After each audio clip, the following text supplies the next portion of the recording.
Tonight, News Channel 3 investigates. We have new information on the cold case investigation of a 1981 Rancho Mirage triple murder. News Channel 3 has learned 3 local Indian tribes are part of the investigation into these murders. News Channel 3's Nathan Baca joins us tonight with a look at what these 3 tribes are suspected of doing. Nathan. Tamara and John, the 3 tribes under investigation are the Cabazons, the Santa Rosa, and the Torres Martinez. They are suspected of setting up secret experimental weapons testing deals in the 1980s. 3 people who knew too much were murdered execution style in 1981. Riverside County cold case detectives believe the documents you are about to see are what they died for. New documents reveal how local Indian tribes were involved in bringing large caliber weapons testing to the Coachella Valley. Riverside County Sheriff's Department cold case detectives are looking into whether a former Cabazon Indian vice chairman was murdered in 1981 with 2 other people in this home to keep these weapons deals secret.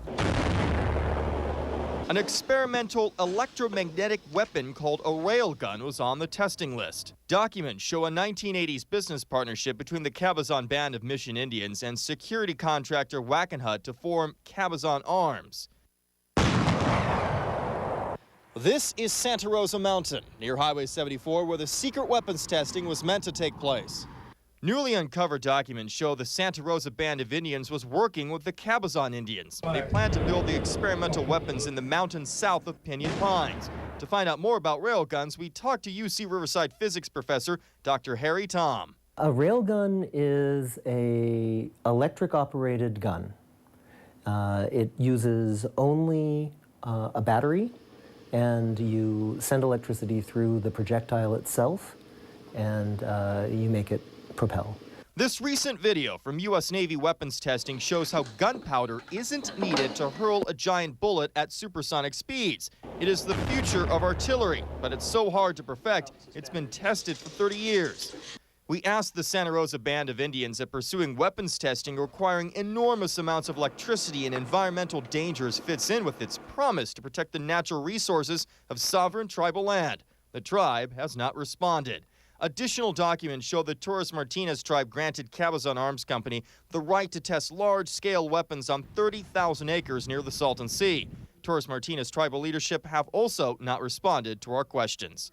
Considering the Indian tribes have moved on with their large casinos, experimental weapons testing deals 28 years ago may not seem to matter anymore. But 3 people were murdered 28 years ago in Rancho Mirage. They left behind family members that search for their killers to this day.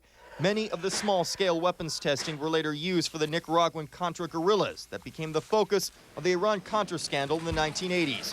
Wackenhut Corporation withdrew from doing business locally for a while, but it is back, now winning the contract for jail security in Desert Hot Springs. Approval of professional services agreement with Wackenhut for jail security services for the police department. This is quite frankly right up Wackenhut's alley. All those in favor? Respected. Aye. Opposed? Motion carries 5-0. The crimes of decades past are being investigated once again by local detectives, looking into whether 3 people died to bury the secrets, now finally coming to light. If you have missed any part of this 34-part exclusive investigation, more than 1 year in the making, catch up with our reports on KESQ.com. On the right-hand side of the homepage, click on Special Reports and then inside the DA's office and DHS Police. And John, Tamara, we also have scanned copies of the weapons testing documents on our website as well, KESQ.com. This is part 34. It is? So there's got to be a part 35.